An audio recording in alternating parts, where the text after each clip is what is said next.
Hello everyone, मैं मिथुन सिंह स्वागत करता हूं आप सभी का। आशा करता हूं आप सभी बहुत अच्छे होंगे। भारतीय राष्ट्रीय आंदोलन के बहुत ही महत्वपूर्ण सवालों को हम लोग देखने वाले हैं। ये सवाल आपके एग्जाम में जरूर से जरूर आएंगे। तो चलिए आज की वीडियो को शुरू करते हैं और सबसे इंपॉर्टेंट सवालों को हम लोग देखेंगे। उससे पहले आपसे बस इतनी गुजारिश है, आप इस वीडियो को कहां से देख रहे हो नीचे कमेंट करके जरूर लिखें ताकि मुझे पता चल सके ये वीडियो कहां कहां तक पहुंची है। तो चलिए शुरुआत करते हैं वेरी फर्स्ट क्वेश्चन से। पहला क्वेश्चन देखो क्या है। असहयोग आंदोलन के दौरान विदेशी वस्तुओं के जलाए जाने पर किसने महात्मा गांधी को पत्र लिखा कि यह जो है एक निष्ठुर बर्बादी है। देखिए, गांधी जी या फिर स्वदेशी मूवमेंट जब हो रहा था या दयानंद सरस्वती जब बोल रहे थे कि विदेशी वस्तुओं का बहिष्कार किया जाना चाहिए, तो उस समय जो स्वामी विवेकानंद और भी बहुत सारे लोग थे इस बात से सहमत थे। लेकिन एक व्यक्ति था जो सहमत नहीं था, उनका नाम है रविंद्रनाथ टैगोर। और याद रखिएगा, रविंद्रनाथ टैगोर ने कहा कि यह क्या है, सिर्फ बर्बादी के अलावा और कुछ नहीं है। लेकिन गांधी जी ने फिर से उत्तर दिया कि यही एक उपाय है जिससे हम लोग जो है अंग्रेजों को जो है पीछे ढकेल सकते हैं, अंग्रेजों को बाहर भेज सकते हैं। यह हुई पहली बात। दूसरी बात, गांधी जी, देखिए क्वेश्चन कहां कहां से बन सकता है वो मैं आपको बता रहा हूं ऑप्शन के माध्यम से। मदन मोहन मालवीय को गांधी जी ने जो है महामना की उपाधि दी थी। यह क्वेश्चन जो है एग्जाम में बार बार पूछा जाता है। महामना की उपाधि जो है मदन मोहन मालवीय को महामना की उपाधि दी थी। अब देखिए शौकत अली, ये जो है खिलाफत आंदोलन से संबंधित व्यक्ति थे। याद रखिएगा, खिलाफत आंदोलन के बारे में किसने बात करी थी? मोहम्मद अली और शौकत अली, दो भाई थे। दोनों ने जो है खिलाफत आंदोलन जो है इंडिया में शुरू किया था। क्यों किया था? क्योंकि ओटोमन अंपायर हार चुका था ब्रिटिश के हाथों और हार्श पीस ट्रीटी यानी कि जो है बहुत कड़े प्रतिबंध वगैरह लगाया जा रहा था, जिसके कारण जो है पूरे मुस्लिम वर्ल्ड में जो है ये बात फैल गई कि ब्रिटिशर्स जो है मुसलमानों के खलीफा को जो है क्या कर रहे हैं, बदनाम कर रहे हैं, उनको बेइज्जत कर रहे हैं। इसलिए जो है पूरे वर्ल्ड में अंग्रेजों के खिलाफ सभी हो गए थे। मोतीलाल नेहरू की बात करें तो मोतीलाल नेहरू के द्वारा जो है नेहरू रिपोर्ट पेश की गई थी। और इस रिपोर्ट में क्या बातें कही गई थी आपको पता होना चाहिए। नेहरू रिपोर्ट में जो है कहा गया था कि हम लोग जो है पूर्ण स्वराज की बात करेंगे, लेकिन इसी रिपोर्ट में जो कमिटी में लोग थे जैसे कि जिन्ना साहब और भी बहुत सारे लोग थे, उन्होंने कहा कि हम लोग जो है स्वराज की बात नहीं करेंगे, हम लोग जो है अधिराज यानी कि इंग्लैंड के अधीन रहना पसंद करेंगे। और उसी दौरान मोहम्मद अली जिन्ना ने कहा था कि मैं हिंदुओं के नीचे काम नहीं करूंगा, मैं ब्रिटिशर्स के नीचे काम कर लूंगा लेकिन हिंदुओं के नीचे काम नहीं करूंगा। तो नेहरू रिपोर्ट से संबंधित थे मोतीलाल नेहरू, और यह रिपोर्ट जो है आपको देखने को मिलती है 1928 में। तो अब बात कर लेते हैं कि अब जो है आंसर क्या हो जाएगा, ऑप्शन नंबर ए। और हां, एक और बात याद रखना है आपको, रविंद्रनाथ टैगोर को गांधी जी ने जो है गुरुदेव की उपाधि दी थी। यह भी जो है इंपॉर्टेंट है सवाल। गुरुदेव की उपाधि किसने दी थी रविंद्रनाथ टैगोर को? तो महात्मा गांधी ने दी थी। और महात्मा गांधी को रविंद्रनाथ टैगोर ने क्या उपाधि दी थी? यह भी जो है बहुत इंपॉर्टेंट सवाल है। तो महात्मा की जो उपाधि है ये रविंद्रनाथ टैगोर ने जो है, एक्चुअली एक दूसरे को लोग जो है सपोर्ट कर रहे थे। और हाँ, रविंद्रनाथ टैगोर के बारे में जान लो। देखो, कोई भी इंसान बहुत अच्छा बहुत बुरा नहीं होता है, बीच में होता है। तो रविंद्रनाथ टैगोर ने जो है कुछ गलतियां की थी, जैसे कि जब दिल्ली दरबार तृतीय का आयोजन हुआ था, यानी कि तीसरी बार जब दिल्ली दरबार का आयोजन हुआ था जिसमें कि जॉर्ज पंचम और उनकी पत्नी मैरी आई थी, तो दिल्ली दरबार तृतीय बार जब आयोजित हुआ था तो इन्होंने जन गण मन जो है इन्हीं के शान में लिखा था, इन्हीं के लिए जो है लिखा था जन गण मन। और इससे बहुत प्रसिद्ध हुए थे, वो बहुत प्रसन्न हुए थे। और ये काम कब हुआ था? 1911 में। और ठीक इसके 2 साल बाद जो है इनको 1913 में जो है गीतांजलि के लिए जो है एशिया का पहले नोबेल पुरस्कार विजेता बना दिया जाता है। ठीक है, यहां से बहुत सारे क्वेश्चन आपने पढ़ लिए। चलिए अगले क्वेश्चन की ओर हम लोग बढ़ते हैं। निम्नलिखित संस्थाओं में कौन सा असहयोग आंदोलन के दौरान स्थापित की गई थी? असहयोग आंदोलन चल रहा था, उसी समय जो है एक संस्था की जो है स्थापना की गई थी। तो देखिए उस संस्था का नाम आपको बताना है। तो चलिए एक एक करके हम लोग देख लेते हैं कौन सा संस्थान जो है कब जो है अस्तित्व में आया था। तो सबसे पहले देख लो, पहला जो संस्था है काशी विद्यापीठ, इसकी स्थापना कब हुई थी? तो देखिए काशी जो विद्यापीठ है इसकी स्थापना 1921 में की गई थी, यानी कि ये तो असहयोग आंदोलन के द्वारा स्थापित किया गया था, उसी समय में स्थापित किया गया था। गुजरात पीठ की बात करें, गुजरात विद्यापीठ की बात करें तो ये जो है 1920 में किया गया था। साथ में जामिया मिलिया इस्लामिया जो है ये भी 1920 में ही जो है स्थापित किया गया था। तो देखो ये सभी जो है असहयोग आंदोलन जो कि कब से कब तक चला था? 1920 से 1922 तक चला था। चौरी चौरा कांड जब हुआ था तो इसे जो है स्थगित कर दिया गया था। चौरी चौरा कांड में क्या हुआ था कि अंग्रेज जो है शराब की दुकानें खोल रहे थे बजरंगबली के मंदिर के ठीक सामने, और पहलवानों को ये नागवार गुजरा, पहलवानों ने विरोध किया तो अंग्रेज अधिकारियों ने क्या किया, 3 पहलवान को जो है गोली मार दी। और इसी से पहलवान गुस्सा हो गए और उन्होंने फिर जो है थाने में आग लगा दी, जिससे 23 जो है पुलिस वाले जलकर जो है काल के गाल में समा गए थे। तो इस वजह से जो है ये सारी चीजें देखने को मिली और इससे गांधी जी आहत हो गए और उन्होंने कहा कि असहयोग आंदोलन अब हो जाएगा कैंसल। तो ये बातें थी और इसी दौरान जो है सिर्फ और सिर्फ एक काशी हिंदू विश्वविद्यालय जो है ये स्थापित नहीं हुआ था। काशी जो है ये कब हुआ था, ये आपको याद रखना है 1916 में। तो यहाँ पे जो आंसर हो जाएगा आपका हो जाएगा 1 2 3, यानी कि ये सभी जो है असहयोग आंदोलन के दौरान जो है शुरू हुआ था, यानी कि ऑप्शन सी क्या है आपका बिल्कुल करेक्ट है। सारी बातें समझ ली आपने। चलिए अब आगे बढ़ने का समय आ गया है, अगले क्वेश्चन की ओर हम लोग बढ़ते हैं। अगला प्रश्न देखिए क्या है, 1923 से 28 के काल में भारतीय राजनीति में क्रांतिकारी कार्यविधियों की पुनरावृत्ति का कारण क्या था। तो देखिए बहुत सारी जो रीजन थे उनमें से कौन एक मेन इंपॉर्टेंट रीजन था। तो देखिए इस समय 1923 से 28 के बारे में बात किया जा रहा है, तो इस समय को ध्यान में रखने से पहले आपको कुछ जानना चाहिए। जो ब्रूमफील्ड एक जज था, ब्रूमफील्ड, इसका नाम याद रखिएगा, एग्जाम में पूछा जा सकता है आपसे। ब्रूमफील्ड जो जज था, इसने जो है गांधी जी को 6 साल के लिए जो है जेल में बंद कर दिया। ठीक है, 6 साल के लिए जो है इनको जो है जेल में डाला गया। इसके बाद जो स्वराज पार्टी थी, स्वराज पार्टी, इन्होंने जो है गतिविधियों को बढ़ाया, यानी कि क्रांतिकारी जो गतिविधियां थी अंग्रेजों के खिलाफ जो है प्रदर्शन वगैरह करना, ये काम स्वराज पार्टी कर रही थी। और गांधी जी का जो असहयोग आंदोलन था इस वजह से गैप आ गया था, तो इसे जो है किया गया था। तो इसका सही आंसर क्या हो जाएगा, ऑप्शन नंबर बी। यहां तक सारी बातें क्लियर है। आगे बढ़ते हैं अगले सवाल की ओर। अगला सवाल देखो क्या है, निम्नलिखित में से किसने स्वराज पार्टी निर्माण करने के लिए कांग्रेस के अध्यक्ष पद से त्यागपत्र दे दिया था। मैंने अभी आपको बताया कि स्वराज पार्टी जो है पावरफुल तरीके से अंग्रेजों का विरोध कर रही थी। तो स्वराज पार्टी के बारे में जानने से पहले कुछ चीजों को आपको जान लेना चाहिए। देखिए मैंने आपको पहले बताया था कि नेहरू रिपोर्ट, यानी कि मोतीलाल नेहरू की अध्यक्षता में जो है नेहरू रिपोर्ट जो है तैयार किया गया था इनकी अध्यक्षता में। और नेहरू रिपोर्ट से देखिए एक सवाल यहां भी बनता है कि नेहरू रिपोर्ट की अध्यक्षता किसने की थी, मोतीलाल नेहरू। महासचिव कौन थे, इनके ही पुत्र जवाहरलाल नेहरू। और पिता पुत्र में जो है यहाँ पे जो है बनी नहीं, एक ही पेज पे वो दोनों नहीं आ सके, एक ही पेज में, यानी कि एक ही विचारधारा दोनों नहीं जो है रख सके। क्या हुआ आगे देख लेते हैं।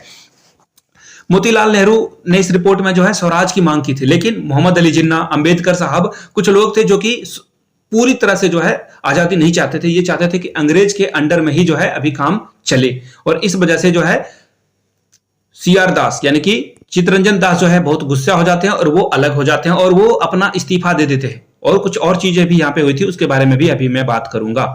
अब देखिए यहां से जो है मोतीलाल नेहरू भी यहां से निकल लेते हैं और फिर ये दोनों मिलकर जो है पार्टी का गठन करते हैं। तो फिलहाल अध्यक्ष पद से इस्तीफा किसने दिया था, तो सीआर दास जो कि सुभाष चंद्र बोस के क्या थे, राजनीतिक गुरु भी थे। इस बात का जो है आपको खास ख्याल रखना है, एग्जाम में यह भी सवाल पूछा जाता है। अब देखिए इनका ये जो सीआर दास जब स्वराज पार्टी की गठन कर रहे थे, इससे ठीक पहले ये कांग्रेस के अध्यक्ष थे और इन्होंने एक प्रस्ताव लाया कि हम लोगों को भी जो है केंद्रीय विधानसभा का चुनाव लड़ना चाहिए। और चुनाव लड़कर इनका कहना, उस समय का एक कोड था, वो कोड क्या था कि अगर गंगा मैली है तो आपको गंगा में उतरना होगा और इसकी सफाई करनी होगी। आप अगर गंगा में उतरोगे नहीं तो गंगा साफ नहीं होगी। तो इसलिए जो है आपको इलेक्शन लड़ना चाहिए, इलेक्शन लड़के ही जो है आप अपने अधिकारों की बात कर सकोगे। लेकिन कांग्रेस के जो नेता थे इनके विरोध में आ गए और इस वजह से जो है इनको बुरा फील हुआ और इन्होंने जो है कांग्रेस के अध्यक्ष पद से इस्तीफा दे दिया। तो आंसर आपका क्या हो जाएगा, ऑप्शन नंबर ए हो जाएगा। अब देखिए एक और ऑप्शन यहाँ पे है, विट्ठल भाई पटेल। ये सरदार वल्लभ भाई पटेल के क्या थे, भाई थे। सरदार पटेल के जो है ये भाई थे। और याद रखिएगा इन्होंने पहली बार जो है केंद्रीय विधानसभा ये चुनाव भी लड़ी। देखो स्वराज पार्टी जो है चुनाव लड़ी और बहुत सारा बहुमत भी ये लेकर आई और विट्ठल भाई पटेल जो है स्पीकर चुने गए थे। तो समझ लो ये काम हुआ था। एक और बात जो है याद रखिएगा, ये सवाल ये भी पूछा जा सकता है कि कांग्रेस के कौन से अधिवेशन में इन्होंने जो है इस्तीफा दे दिया था। तो इसे आपको याद रख लेना है कि गया, जो कि बिहार में पड़ता है, तो इसलिए इंपॉर्टेंट है बीपीएससी के पॉइंट ऑफ व्यू से। तो गया में जो है इन्होंने अध्यक्ष पद की जो है से त्यागपत्र देने की घोषणा की थी। यहां तक सारी बातें क्लियर है। चलिए आगे बढ़ते हैं, बहुत नॉलेज आपको मिल चुका होगा। मोतीलाल नेहरू स्वराज दल के नेता थे, निम्नलिखित में से कौन दल में शामिल नहीं था। तो देखिए श्रीनिवास अयंकर बिल्कुल स्वराज पार्टी में थे। ये चित्तरंजन दास जिन्होंने तो एक्चुअली इन्होंने जो है इसकी नींव रखी थी। और विट्ठल भाई पटेल ऑब्वियस सी बात है ये चुनाव लड़े और विधानसभा उस समय केंद्रीय विधानसभा हुआ करती थी, उसके स्पीकर भी बनाए गए। तो आंसर फिलहाल आपका क्या हो जाएगा, ऑप्शन नंबर डी। सी गोपालाचारी जो है इसके पार्ट नहीं थे। डी इसका क्या होगा, बिल्कुल एब्सोल्यूट आंसर हो जाएगा। चलिए बढ़ेंगे क्वेश्चन नंबर 6 की ओर। स्वराज आम जनता के लिए होना चाहिए, केवल वर्गों के लिए यानी कि कुछ पावरफुल लोगों के लिए नहीं होना चाहिए। इसकी घोषणा किसने की थी? तो देखिए इसकी घोषणा जो है हमारे आपके और सुभाष चंद्र बोस के गुरु जिनका नाम था चित्तरंजन दास। ऑप्शन ए आपका क्या होगा? बिल्कुल करेक्ट हो जाएगा। यहां तक सारी बातें क्लियर है। चलिए आगे बढ़ेंगे अगले सवाल। क्वेश्चन नंबर 7 की ओर बढ़ेंगे। निम्नलिखित में से किन व्यक्तियों ने जो है या किन लोगों ने जो है 16 दिसंबर 1922 को इंडिपेंडेंट पार्टी बनाने का निर्णय लिया? तो देखिए यहां पे दो व्यक्ति थे जिन्होंने इस पार्टी का बनाने का जो है निर्णय लिया अपने कंधों पर। तो सबसे पहले देख लो, यहाँ पे मोहम्मद अली जिन्ना तो इन सारे चीजों से वो नफरत कर रहा था, तो ये क्यों ही पार्टी बनाएगा? इसकी एक ही डिमांड थी कि हमें अलग जो है देश दे दो। एक्चुअली इस समय तो ये नहीं कर रहा था, इस समय इनका कहना था कि हम लोग मुस्लिमों को जो है अलग से जो है इंडिपेंडेंट जो है आप क्या बना दो, इंडिपेंडेंट हम लोगों के लिए जो है इलेक्ट्रोड बना दो। तो फिलहाल मोतीलाल नेहरू और मदन मोहन मालवीय दोनों ने मिलकर जो है इंडिपेंडेंट पार्टी की स्थापना की, लेकिन ये बहुत कामयाब नहीं हो पाया था। ये कामयाब कि जो इसको बनाने का जो एम था लोगों का वो सफल नहीं हो पाया। तो फिलहाल जो आंसर पूछा गया है वो हो जाएगा ऑप्शन नंबर डी।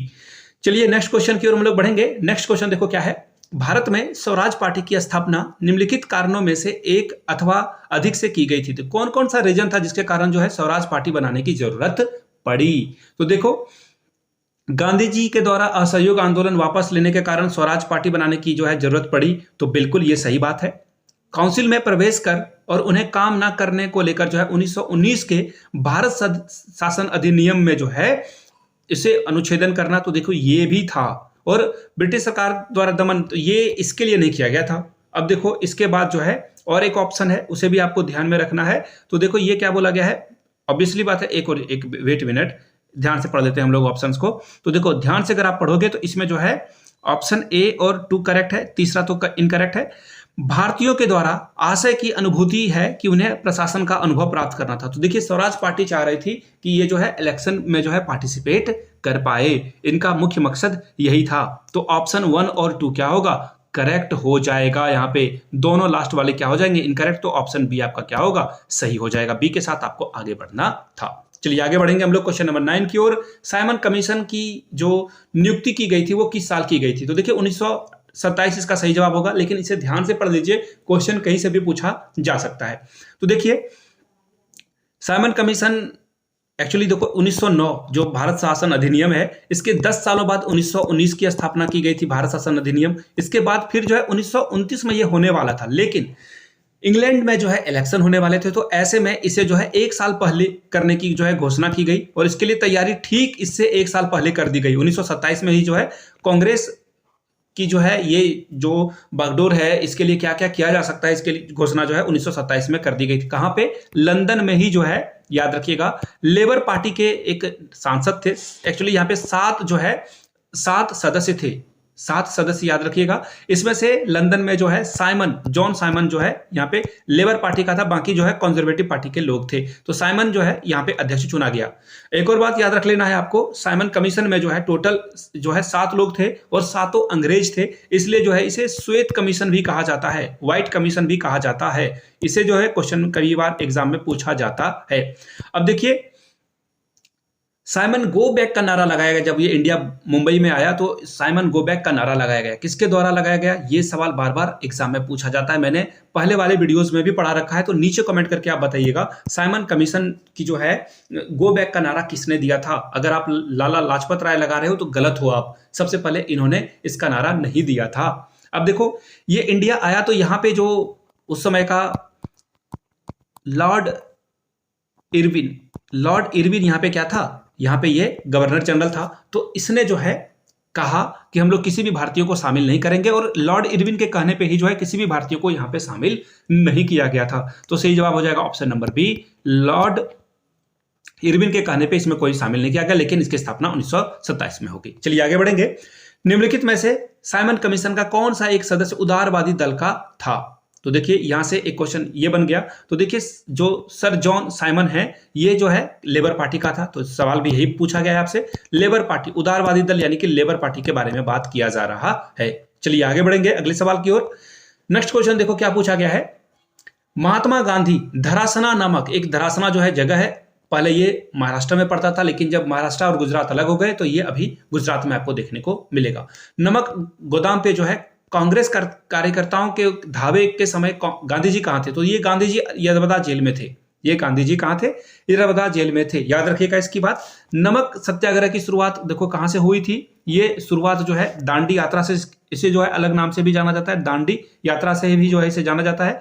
और गांधी जी को यरबदा जेल में रखा गया था, पहली बात। दूसरी बात, बदरुद्दीन तैयब जी ने जो है इसके बाद गांधी जी के जेल जाने के बाद जो है इसकी कमान जो है अपने हाथों में ले ली थी। और सरोजनी नायडू और गांधी जी के जो पुत्र थे जिनका नाम था मनीलाल और दोनों ने मिलकर जो है यहां पे धरासना नामक जगह पे क्या किया था? प्रदर्शन किया था और इनको बहुत पीटा गया। सभी लोगों को, महिलाओं को, याद रखिएगा नमक सत्याग्रह में सबसे ज्यादा लोग जो है महिलाएं शामिल हुई थी। तो यहां पे क्या हुआ कि अंग्रेजों के द्वारा जो महिलाओं के ऊपर जो है डंडा चलाया गया। और इसे वेब मिलर, एक जो जर्नलिस्ट था, उसने लिखा कि मैं अपने जीवन में ऐसी घटना पहली बार देख रहा हूं और उम्मीद करता हूं कि ऐसी घटना फिर से मुझे देखने को ना मिले। तो फिलहाल आंसर क्या होगा? ऑप्शन नंबर ए हो जाएगा। आगे बढ़ेंगे क्वेश्चन नंबर 12 की ओर। निम्न में से किसने अप्रैल 1930 में नमक कानून तोड़ने के लिए तंजौर तट पर, तो तंजौर कहां पे है? तो तमिलनाडु में आपको देखने को ये मिल जाएगा। तो एक अभियान जो है इसको संगठित किया है, उस व्यक्ति का नाम आपको बताना है। तो याद रखिएगा सी गोपालाचारी ने जो है यहां पे काम किया था। C Gopalachari is the right answer. अब दो कथन दिए गए हैं, इसे आपको पढ़ना है और आंसर निकालना है। महात्मा गांधी द्वारा नमक आंदोलन 1930 में चलाया गया, बिल्कुल सही बात है। ये महात्मा गांधी का उद्देश्य था कि गरीबों को जो है नमक मुफ्त में अवेलेबल हो। किसमें उपलब्ध हो? टैक्स वगैरह ज्यादा ना देना पड़े, क्योंकि ये बहुत ही नेसेसरी चीज है। तो दोनों बातें सही है और दोनों जो है एक दूसरे की व्याख्या भी करता है। तो दोनों सत्य है और व्याख्या करता है। तो ऑप्शन क्या हो जाएगा? 13 का ऑप्शन ए आपका जो है सही हो जाएगा। ठीक है, चलिए आगे बढ़ते हैं अगले सवाल की ओर। अगला सवाल देखो क्या है। लाल कुर्ती दल संगठित किया गया था। तो देखिए लाल कुर्ती दल क्यों संगठित किया गया था, यह बहुत जरूरी है। जब महात्मा गांधी के द्वारा सविनय अवज्ञा आंदोलन चलाया जा रहा था, तो अंग्रेजों के द्वारा जो है लाठी डंडा चलाया जाता था। तो ऐसे में ये जो लाल कुर्ती दल है, अब्दुल खान गफ्फार खान, जिनको सीमांत गांधी के नाम से भी जाना जाता है, इन्होंने लाल कुर्ती का जो है स्थापना किया। या फिर रेड शर्ट, याद रखना है आपको, रेड शर्ट, ये जो है रेड शर्ट जो है मूवमेंट की जो है स्थापना करी थी। याद रखिएगा ये एक एनजीओ था, ये जो है कोई पार्टी वगैरह नहीं थी, एनजीओ था, लोगों के भलाई के लिए ये काम करते थे। एक्चुअली ये करते थे जो भारत के आंदोलनकारी थे उनकी मदद करते थे। जब उनको पीट दिया जाता था तो ये लोग जो है उनको हॉस्पिटल वगैरह या मलहम पट्टी किया करते थे। तो लाल कुर्ती जो है याद रखना है आपको, ये किसके द्वारा किया गया था? खान अब्दुल गफ्फार खान, जिनको कि भारत रत्न और निशाने पाकिस्तान, यानी कि भारत का भी सर्वोच्च सम्मान और पाकिस्तान का भी सर्वोच्च सम्मान इनको मिला हुआ है। तो लाल कुर्ती दल संगठित कहां हो गया था? तो याद रखिएगा ये अंग्रेजों को भारत से निकालने के लिए ये संगठित किया गया था। चलिए आगे बढ़ते हैं 15 नंबर क्वेश्चन की ओर। गढ़वाल रेजिमेंट के सैनिकों ने प्रदर्शनकारियों पर गोली चलाने से इनकार कर दिया। तो देखिए जब सविनय अवज्ञा आंदोलन वगैरह चल रहा था तो गांधी जी के समर्थक पर लाठी चार्ज वगैरह हुआ, तो खान अब्दुल गफ्फार ने इनकी जो है सेवा करी थी। तो देखिए क्या हुआ कि लाल कुर्ती दल, जब अंग्रेजों को पता चल गया कि ये लाल कुर्ती जो है ये लोग जो है भलाई कर रहे हैं, किसकी भलाई कर रहे हैं? आंदोलनकारियों की भलाई कर रहे हैं। तो गढ़वाल रेजिमेंट का जो हेड था उसने कहा कि तुम्हें जो है गोली चलानी है। क्या करनी है? गोली चलानी है इन लोगों पे। तो उन्होंने रिवॉल्वर का जो है आंदोलनकारियों की तरफ नहीं घुमाया, बल्कि अंग्रेज के जिन्होंने ऑर्डर दिया था उसी तरफ घुमाया और कहा कि पहले तुम्हारे से ही इसकी शुरुआत होनी चाहिए। वो लोग तो अच्छा काम कर रहे हैं, तुम ही गलत काम कर रहे हो। तो इनको जो है असहयोग आंदोलन में जो है ये जो है सविनय अवज्ञा आंदोलन के समय ये किया गया था। तो सी इसका क्या होगा? करेक्ट आंसर हो जाएगा। आगे बढ़ते, बाद में इन लोगों को फांसी भी दी गई थी। सन 1930 में अंग्रेज के विरुद्ध प्रसिद्ध पेशावर कांड का नायक कौन था? तो देखिए पेशावर कांड, कुछ चीजों को याद रखिएगा, बहुत सारे इंपॉर्टेंट है। लाल कुर्ती आंदोलन, पेशावर कांड, चटगांव आंदोलन, ये सारे जो है सविनय अवज्ञा आंदोलन के समय ही शुरू किया गया था। लाल कुर्ती हो गया, पेशावर कांड हो गया, चटगांव शस्त्रागार जो है मास्टर सेन के द्वारा जो है कि लूटा गया था। तो ये सारे काम जो है कब हुआ था? ये सारे काम सविनय अवज्ञा आंदोलन के समय ही हुआ था। और अब आपसे ये पूछा गया है कि इसकी शुरुआत कहां की गई थी? जो है ये पेशावर कांड का नायक कौन था? तो जनरल बीसी जोशी ने जो है इसकी शुरुआत करी थी। अगला सवाल देखो, जिया तरंग आंदोलन कहां से आरंभ हुआ था? तो जिया तरंग आंदोलन भी सविनय अवज्ञा आंदोलन से ही प्रभावित था और ये आपको नागालैंड में देखने को मिलेगा। याद रखिएगा नागालैंड में जो है यदुनाग, ये नाम याद रख लीजिए, यदुनाग जो है ये व्यक्ति थे, इनके द्वारा जो ये चलाया गया था और इनके साले को पेड़ के डाली पे जो है फांसी पे लटका दिया गया था और घोषणा कर दी गई थी कि अगर इनके लाश को कोई उतारेगा उसे भी जो है मौत की सजा दे दी जाएगी। तो इनकी पत्नी 2 दिनों के बाद जो है इस लाश को उतारती है और अंतिम जो क्रियाक्रम है, संस्कार है, वो करती है। उसके बाद अंग्रेज इनको जेल में डाल देते हैं और आज़ादी के बाद जो है ये जेल से निकलती है। और इनकी पत्नी को बहुत सारे लोगों ने जो है बहुत प्रेज किया और दूसरी लक्ष्मीबाई भी कहा। तो बहुत ये इंपॉर्टेंट सवाल बनता है।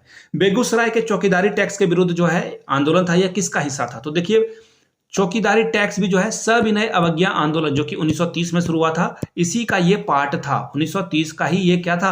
पार्ट था। समझ गए बात को? चलिए, ज्यादा टाइम और जो है समय इसमें व्यक्त नहीं करेंगे।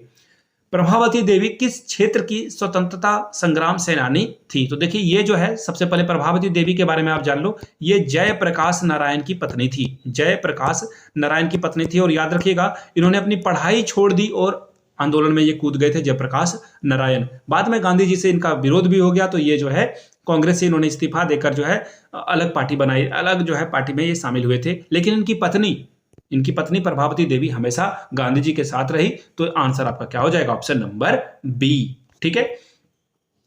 सविनय अवज्ञा आंदोलन की असफलता के बाद गांधी ने किसको महत्व दिया? तो देखिए, गांधी जी सविनय अवज्ञा आंदोलन के समय कांग्रेस से सपोर्ट इनको नहीं मिल रहा था बहुत अच्छे से, तो इन्होंने क्या किया? इन्होंने जो है कांग्रेस से इस्तीफा दे दिया। तो गांधी जी 1901 में कांग्रेस पार्टी के जो है सदस्य के रूप में शामिल हुए थे और 1934 में यह कांग्रेस से अलग हो गए। और फिर इन्होंने बाद में यह भी कहा कि देश आजाद हो गया तो कांग्रेस पार्टी को खत्म कर देना चाहिए। तो सही आंसर क्या हो जाएगा? रचनात्मक कार्यक्रम ये करने लगे, हरिजन पत्रिका निकाली, जो दलित लोगों हैं उनकी भलाई के लिए बहुत सारा काम किया, नालियां साफ वगैरह करी, आश्रम पे ये ज्यादा ध्यान देने लगे थे। तो रचनात्मक कार्य इसका सही जवाब हो जाएगा। वीडियो यहां तक अगर आपने देख लिया और आपको अच्छा लगा है तो नीचे कमेंट करके जय हिंद एक बार जरूर लिख दीजिए, ताकि मुझे भी मोटिवेशन मिले और आपको भी कि आपने यहां तक पढ़ाई की है। तो चलिए, मिलते हैं किसी और वीडियो में। वीडियो को यहां तक देखने के लिए आप सभी का बहुत बहुत शुक्रिया। Have a good